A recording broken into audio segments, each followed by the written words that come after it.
Assalamualaikum warahmatullahi wabarakatuh. Anak-anakku semua, bagaimana kabar kalian? Mudah-mudahan anakku keadaan sehat walafiat, tiada kurang suatu apapun. Senantiasa berbakti sama kedua orang tua, khususnya kepada bapak atau ibu guru. Anak-anakku yang saya sayangi, khususnya anak kelas 8. Pada pagi ini kita bersama-sama membahas materi yang pertama, pelajaran bahasa Indonesia, khususnya kurikulum 2013 pada bab pertama, yaitu berita seputar Indonesia. Anak-anakku, pada bab pertama kita akan mempelajari bersama-sama mengenai teks berita. Baiklah anak-anak, lebih jelasnya kita lihat paparan yang pertama.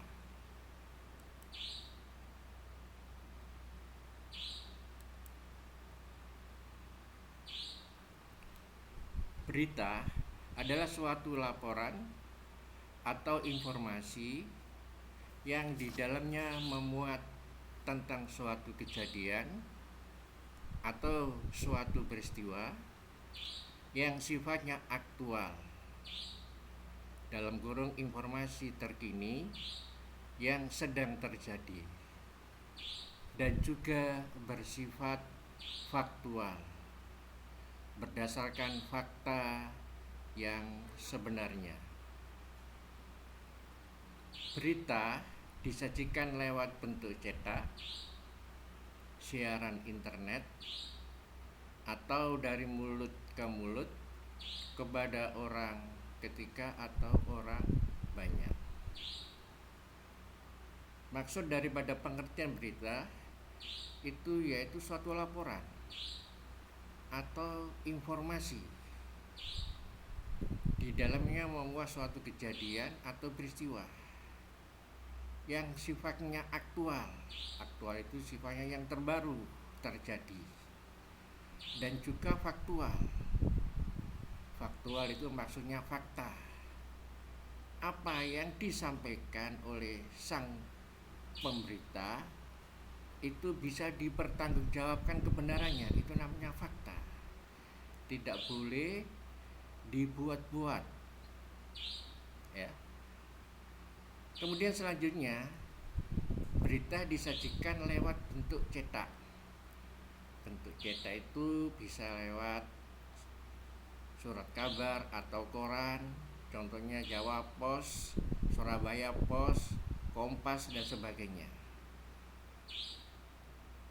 Bisa berupa siaran, televisi atau radio.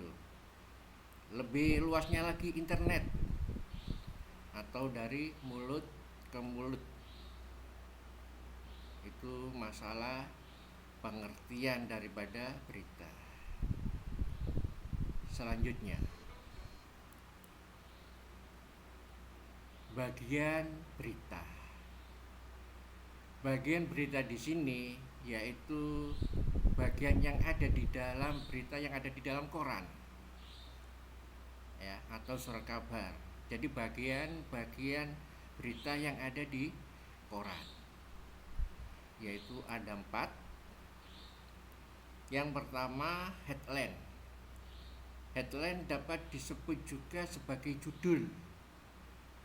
Umumnya dilengkapi juga dengan anak judul yang fungsinya untuk memudahkan para pembaca supaya dapat segera mengetahui peristiwa apa yang akan disampaikan dan menonjolkan berita tersebut dengan dukungan grafik supaya lebih menarik. Itu headline. Jadi saya ulang sekali lagi, headline itu judul daripada berita. Dan biasanya rupanya di bagian awal sebelum paragraf itu judulnya didahulukan. Kemudian yang kedua, deadline. Biasanya deadline itu terdiri dari nama media massa, tempat peristiwa, dan juga tanggal terjadinya peristiwa.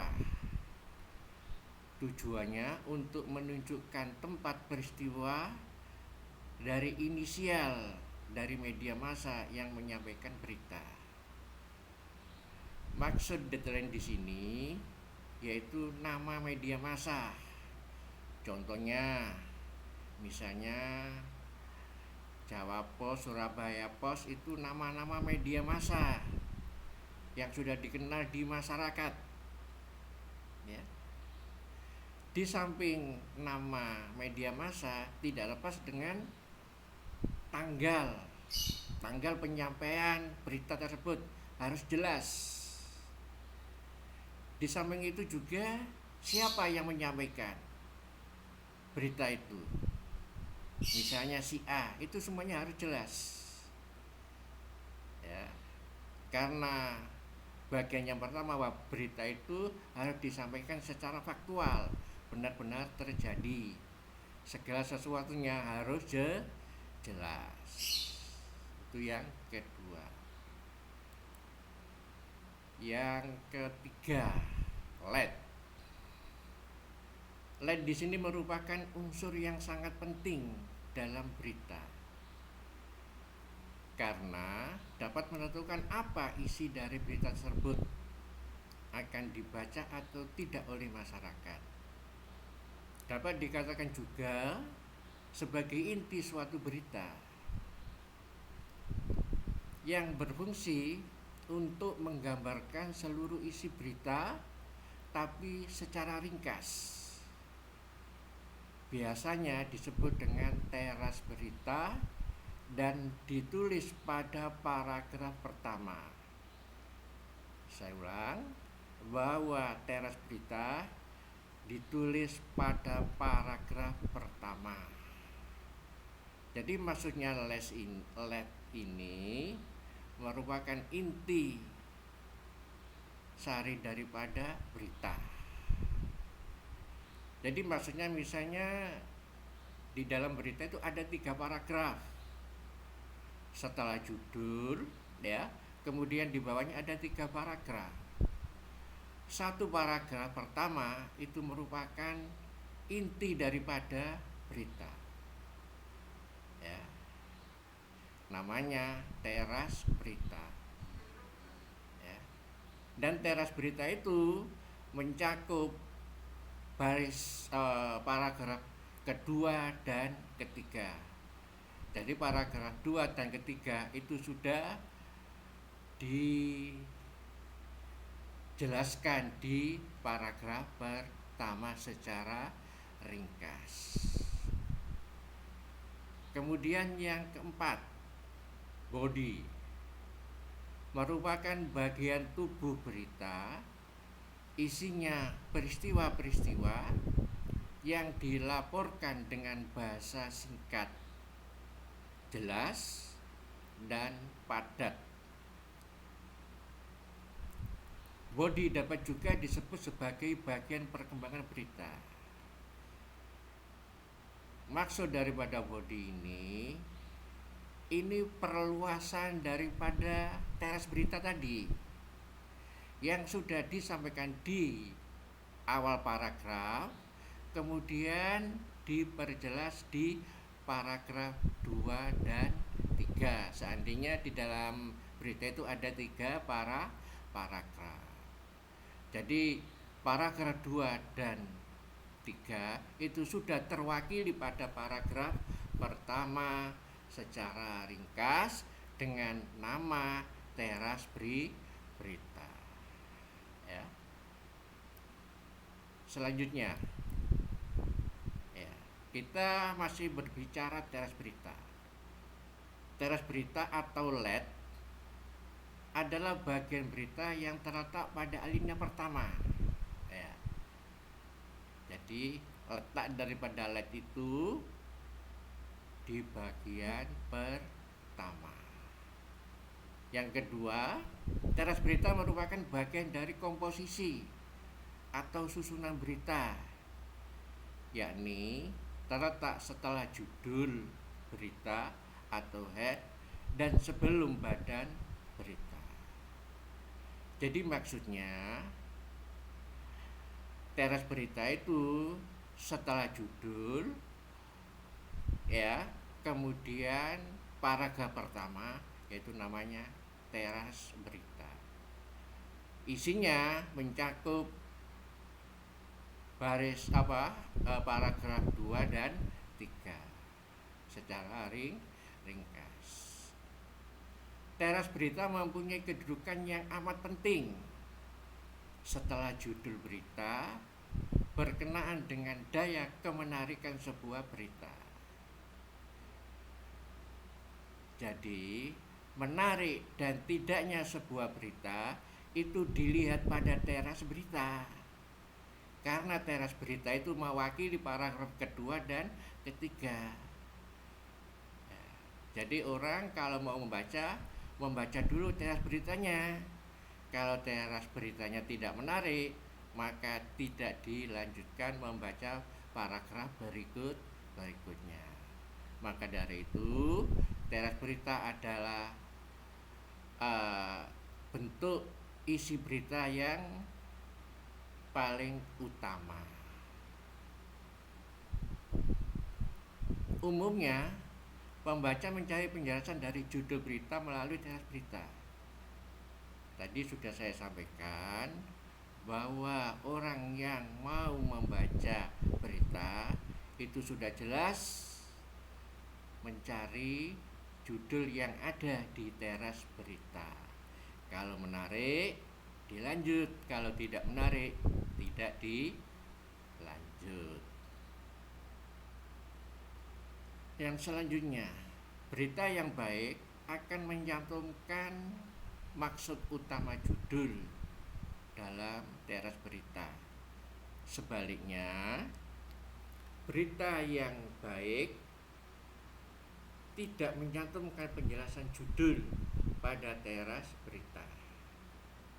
Ya, ini berkaitan dengan teras berita. Berikutnya kita akan memberikan contoh, ya, masalah teras berita. Bisa kamu lihat di sini ada dua variasi teras berita. Teras berita yang lengkap dan teras berita yang tidak lengkap. Teras berita yang lengkap itu harus memenuhi unsur-unsurnya, ya. Unsur daripada berita yang lengkap itu menggunakan unsur 5W 1H. Saya ulang, bahwa unsur berita yang lengkap itu 5W ditambah 1H. Ini ada contoh. Tentara Irak kemarin melakukan pengeboman di bagian tengah kota Teheran menggunakan pesawat Phantom yang menewaskan 3 penduduk sipil. Sebagian balasan terhadap serangan Iran 2 hari sebelumnya. Kalau kita lihat contoh di atas, apa yang barusan saya bacakan tadi, itu kalau kita menggunakan 5W1H itu sudah terpenuhi. Ya, bisa kamu lihat, ya, apa, ya, siapa, di mana, kapan, mengapa, dan bagaimana. Semuanya sudah terpenuhi. Jadi pengebom tentara Irak di bagian tengah kota Teheran kemarin pembalasan, dan yang terakhir menewaskan 3 penduduk sipil. Jadi 5W1H itu dengan adanya bacaan yang di atas itu sudah mewakili, ya. Dan ini termasuk teras berita.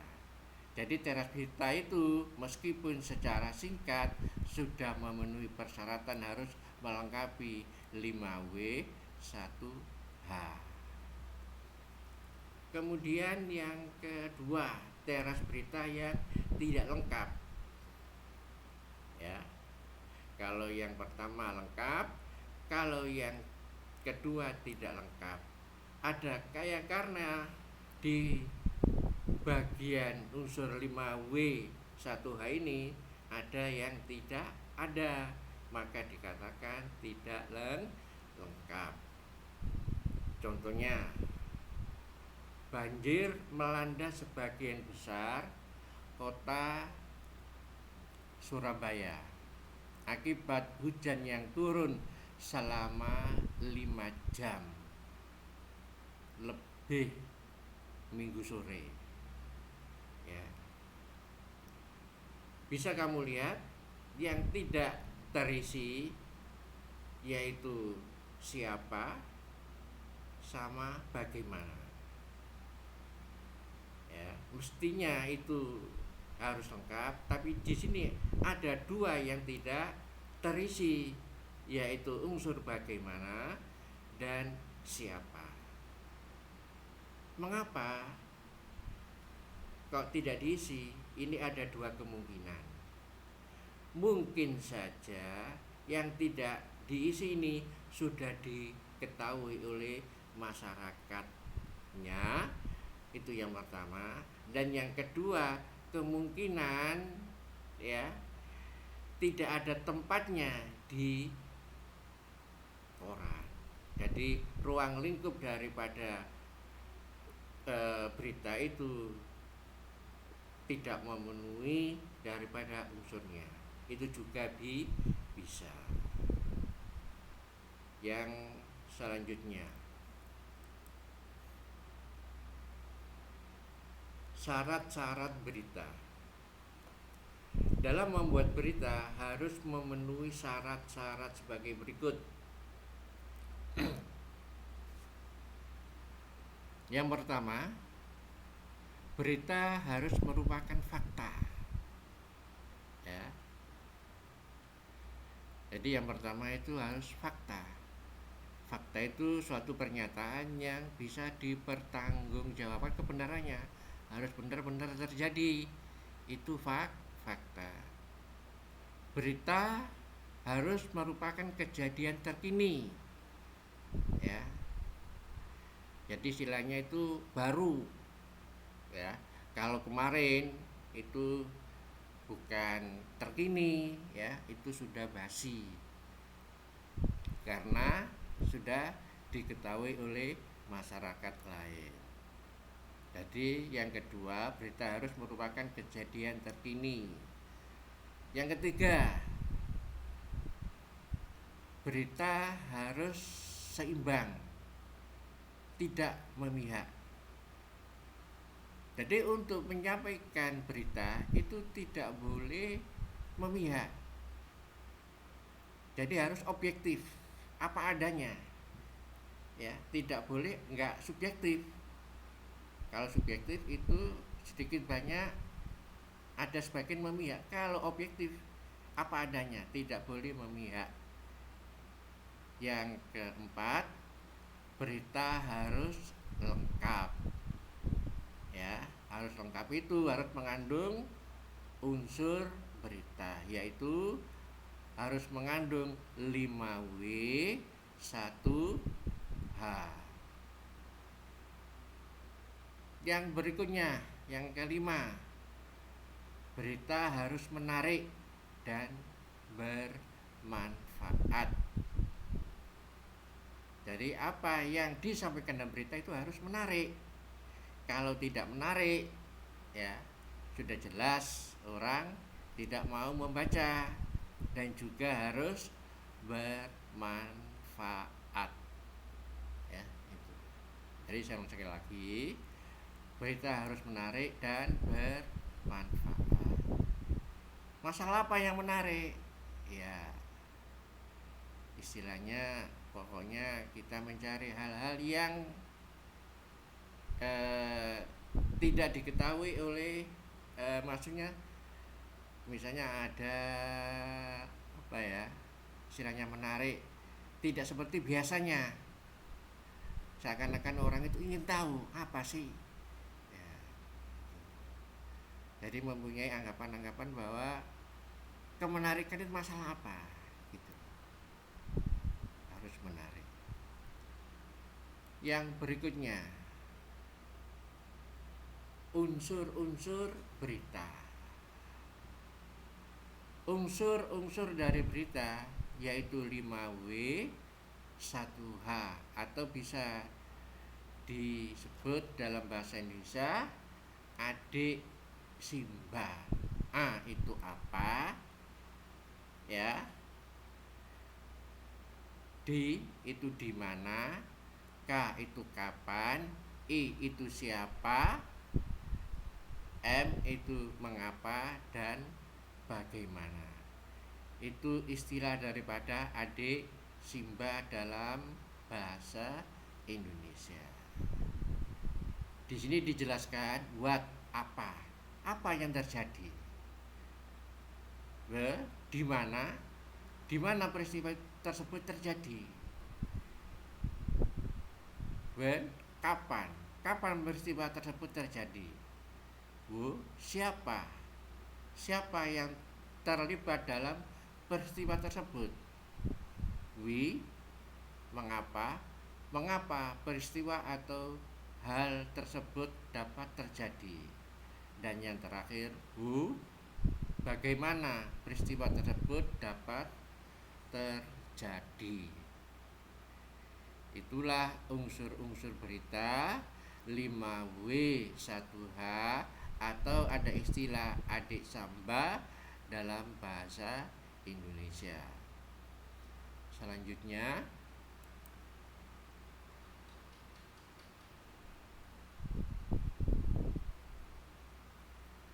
menyimpulkan berita. Cara menyimpulkan berita. 1. Membaca atau mendengar berita. Jadi kalau kamu mau menyimpulkan berita, sudah jelas harus membaca. Kalau itu berupa dicetak media massa. Kalau lewat siaran atau mendengar, harus mendengarkan dengan teliti. Itu hukumnya wajib. Kalau mau menyimpulkan, harus membaca atau mendengarkan. Itu yang pertama. Kemudian yang kedua, menentukan unsur-unsur berita 5W 1H. Setelah kamu membaca atau mendengarkan berita, kamu harus bisa menentukan unsur-unsur berita tadi. Seperti yang sudah saya sampaikan di atas tadi, unsur-unsurnya sudah kamu ketahui, ya. Itu kamu harus bisa menentukan unsur-unsur berita 5W 1H. Itu hasil daripada membaca atau mendengarkan. Yang ketiga, membuat kesimpulan berdasarkan unsur-unsur berita yang ditemukan. Ya. Jadi membuat kesimpulan berdasarkan unsur-unsur yang sudah kamu temukan lewat unsur-unsur tadi 5W 1H. Kemudian yang keempat, cara menyimpulkan isi berita dapat ditulis sebuah paragraf berdasarkan pokok-pokok pikiran yang telah ditemukan dalam wacana berita. Jadi hasil dari menemukan unsur-unsur 5W 1H tadi, kemudian kamu tulis kembali dalam bentuk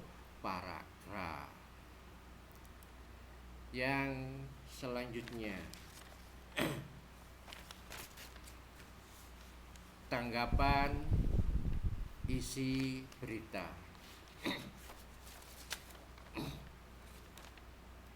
Tanggapan adalah terhadap hal, peristiwa, masalah, ucapan, pendapat atau gagasan yang berupa kritik, komentar yang lain. Tanggapan dapat berupa pernyataan setuju, suka, tidak suka, atau menambahkan pendapat. Tanggapan yang dikeluarkan harus bersifat objektif dan disertai dengan alasan yang logis dan bisa diterima. Maksudnya logis itu bisa diterima oleh masyarakat. Ya. Jadi maksud tanggapan itu menanggapi daripada peristiwa itu. Ya, apakah kamu setuju atau tidak? Ya. Daripada pendapat tadi yang dikeluarkan itu. Ya. Dan apabila kamu setuju, ya harus diberi alasan. Kalau nggak setuju, ya juga ada alasan yang logis. Berikutnya,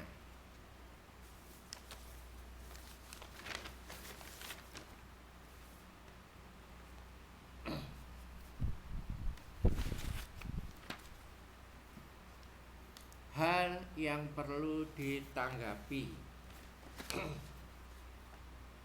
Di sini ada dua hal yang perlu ditanggapi itu. Yang pertama, isi berita yang terdiri dari kelengkapan isi, adisimba, dan kebenaran berita. Jadi maksud yang pertama, ya, untuk menanggapi isi berita harus disertai dengan kelengkapan, yaitu unsur-unsur berita yang sudah kamu ketahui, yaitu 5W 1H. Misalnya, isi berita sangat lengkap semua. Unsur berita tergambar dengan jelas. Ya. Jadi karena sudah lengkap, berarti sudah memenuhi persyaratan 5 unsur, ya, ditambah 1H tadi, jadi 5W 1H. Yang kedua, bahasa yang digunakan baik berupa kalimat dan pilihan kata. Jadi bahasa yang digunakan harus menggunakan bahasa baku. Ya. Jadi contohnya, ya, bahasa yang digunakan sangat jelas karena kalimat yang digunakan efektif dengan menggunakan kata baku sehingga tidak menimbulkan banyak penafsiran. Jadi bahasa ini harus menggunakan bahasa baku karena di dalam berita itu menggunakan bahasa tulis, kebanyakannya bahasa tulis. Maka dari itu harus menggunakan bahasa baku supaya tidak bisa menimbulkan penafsiran, ya, itu. Demikianlah penjelasan dari saya. Semoga bermanfaat dan kalian dapat memahami materi teks berita yang sudah kalian ikuti pada hari ini. Dan jangan lupa kalian tetap belajar di mana saja, kapan saja, dengan siapa saja, tetap semangat. Ingat, ketekunan menentukan keberhasilan. Assalamualaikum warahmatullahi wabarakatuh.